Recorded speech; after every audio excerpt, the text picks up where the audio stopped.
Bonsoir à tous et bienvenue dans le 7-8, c'est votre édition d'information locale sur TV 78. Voici tout de suite les titres de ce mardi 17 décembre. Le parcours du Paris-Nice 2025 a été dévoilé ce matin à Versailles. La course au soleil s'élancera pour la 16e année consécutive des Yvelines. Au menu de la 83e édition de la compétition cycliste, une première étape au départ du Perret en Yvelines. La deuxième étape démarrera de Montesson. Michel Callot a été réélu président de la Fédération française de cyclisme. C'est le 3e mandat pour lui à la tête de l'instance dont le siège est situé au Vélodrome national de Saint-Quentin en Yvelines. Sa réaction dans cette édition. Et puis une idée de sortie à l'approche des vacances, la ville de Trappes organise ses traditionnelles féeries. Ça débute vendredi. Au programme marché de Noël jusqu'au 24 décembre et patinoire jusqu'au 3 janvier. Un jeu de piste des illuminations est également proposé par la municipalité.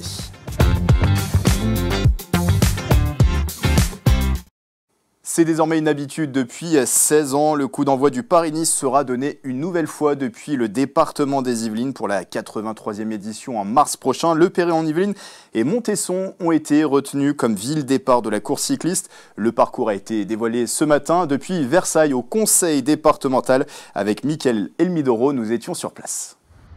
C'est officiel, le Paris-Nice partira une nouvelle fois depuis les Yvelines en 2025. Le dimanche 9 mars, c'est la petite commune du Perret en Yvelines située près de Rambouillet, 6543 habitants qui a été retenu.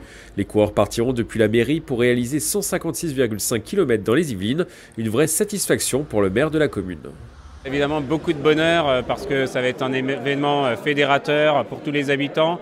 Je le disais, on est un territoire de vélo dans les Yvelines et particulièrement au Perret en Yvelines puisqu'on est entouré de forêts et donc on a attiré avec le temps beaucoup d'amateurs de vélo. Donc c'est un événement formidable pour eux. Pour les jeunes, on a une très belle association de vélo au Perret, les randonneurs du Perret. Donc je sais que ça va être un grand bonheur pour tous les habitants. Le lendemain, le 10 mars, les coureurs s'élanceront une nouvelle fois depuis le département des Yvelines. La deuxième étape partira depuis la commune de Montesson, une ville de plus de 14 000 habitants. Les cyclistes iront ensuite en direction du Loiret, une étape de 183,9 km. Montesson, c'est une terre de vélo. Nous avons énormément de pistes cyclables. On a des clubs de vélo. Donc c'est une très très grande fierté pour nos jeunes. Ils seront tous au rendez-vous. Les villes du Perret en Yvelines et de Montesson sont les 28e et 29e communes des Yvelines à accueillir le départ d'un Paris-Nice depuis 2010 et 16 éditions. C'est un moment de bonheur, je crois, pour les Yvelinois, parce que ils vont regarder à la télé leur département et le voir d'un œil très très agréable. Et puis ceux qui sont vraiment passionnés de vélo vont pouvoir voir les très grands sportifs que sont ces cyclistes s'élancer et parcourir le département. Qui sera vainqueur de la première étape au Perret en Yvelines? Qui portera le maillot jaune le lendemain au départ à Montesson? Réponse les 9 et 10 mars prochains. Paris-Nice 2025 qui est au menu de notre émission spéciale de Si on parlait sport. Elle a été enregistrée ce matin depuis le conseil départemental des Yvelines à Versailles. Nos invités, vous les avez vus dans ce reportage, Pierre Bédier, le président du conseil départemental, ainsi que les maires de Montesson et du Perret en Yvelines, Nicole Bristol et Geoffroy Bax de Kitting, mais aussi Christian Prudhomme, le directeur du cyclisme à ASO, et François Lemarchand, le directeur du Paris-Nice. C'est une émission à retrouver sur tv78.com ainsi que sur nos réseaux sociaux. Toujours en cyclisme, Michel Callot reste bien le patron de la FFC. Il a été réélu président de la Fédération française de cyclisme au terme d'un vote en ligne de l'Assemblée générale élective de l'instance qui s'est tenue entre samedi et ce mardi matin. Michel Callot obtient 69,55% des voix face à Teodoro Bartuccio, l'autre candidat pour ce scrutin. Élu pour la première fois en 2017, c'est son 3e mandat à la tête de la fédération dont le siège est situé au Vélodrome national de Saint-Quentin en Yvelines. Sa réaction et ses ambitions au micro de Patrick Jacques de Dixmude. Je pense quand même qu'auprès de nombreux dirigeants, représentants de nos comités départementaux, de nos comités régionaux, de nos clubs, il y a une reconnaissance du travail accompli, du sérieux avec lequel on a produit ce travail pendant toutes ces années et sans doute aussi une confiance pour l'avenir de pouvoir continuer à mener ces chantiers à bien. C'est quand même un mandat dans la continuité parce qu'on a beaucoup travaillé à solidifier finalement notre fédération.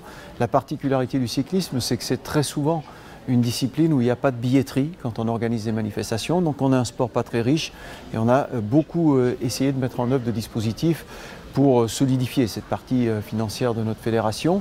On a travaillé l'événementiel, on l'a vu ici pendant pendant ces dernières années avec de nombreux événements organisés à Saint-Quentin, mais ça a été vrai un petit peu partout en France. Et puis on a essayé surtout d'ouvrir notre fédération, la Fédération française de cyclisme, sur tous les enjeux de la société en rapport avec le vélo. Dans le reste de l'actualité, la circulation des bus a repris très partiellement à Francilité Seine-et-Oise. Après plus d'un mois sans trafic, 4 lignes ont pu redémarrer le service avec l'embauche d'intérimaires. Depuis plus de 40 jours, les conducteurs du réseau qui dessert les agglomérations de Conflans-Sainte-Honorine et de Cergy-Pontoise sont en grève. Ils demandent des hausses de salaire et dénoncent une dégradation de leurs conditions de travail depuis la reprise de l'activité par le groupe Lacroix et Savac. Les grévistes qui sont bien déterminés à rester mobilisés, et ce malgré le deuil qui les a touchés le week-end dernier. L'un de leurs collègues, élu Force ouvrière et trésorier du comité social et économique de l'entreprise, s'est donné la mort dans la nuit de vendredi à samedi à son domicile dans l'Oise.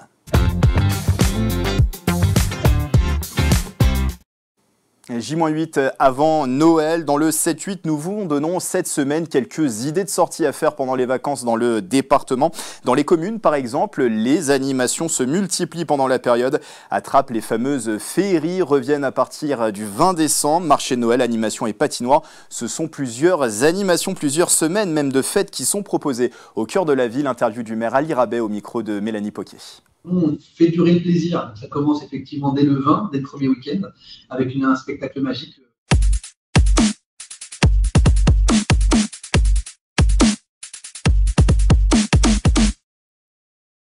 Deux semaines de festivités avec un marché de Noël qui permet aux habitants, petits et grands, aux riches comme aux moins riches, toutes les bourses trouvent leur bonheur. On a des commerçants, des associations du territoire qui proposent de l'artisanat, des produits locaux et des jouets à prix symbolique. Énormément, ça fait maintenant, on a la 4e année déjà de notre marché de Noël. C'est un moment important parce que les féeries de Noël doivent être accessibles à tous, quels que soient ses revenus. Il n'y a pas que les grands centres commerciaux qui doivent permettre de rêver et de profiter de cette période particulière de la fin d'année. Et à Trappes, avec nos acteurs du territoire, nos associations, on propose non seulement un chalet de Noël, un marché de Noël, mais on propose également une patinoire pour tous les habitants de Trappes. Et on a des créneaux qui sont réservés pour les différents types et beaucoup de créneaux pour le grand public. Donc ça permet à chacun, pour 1 € de l'heure seulement pour notre patinoire par exemple, de pouvoir profiter de ses vacances. On démarre avec le 20, un premier spectacle magique pour le lancement de nos féeries. On récidive le soir de Noël, le 24, jusqu'à à peu près 19 h pour que chacun puisse en profiter avant de se retrouver en famille. Et les vacances, toutes les 2 semaines de vacances sont ponctuées d'animation.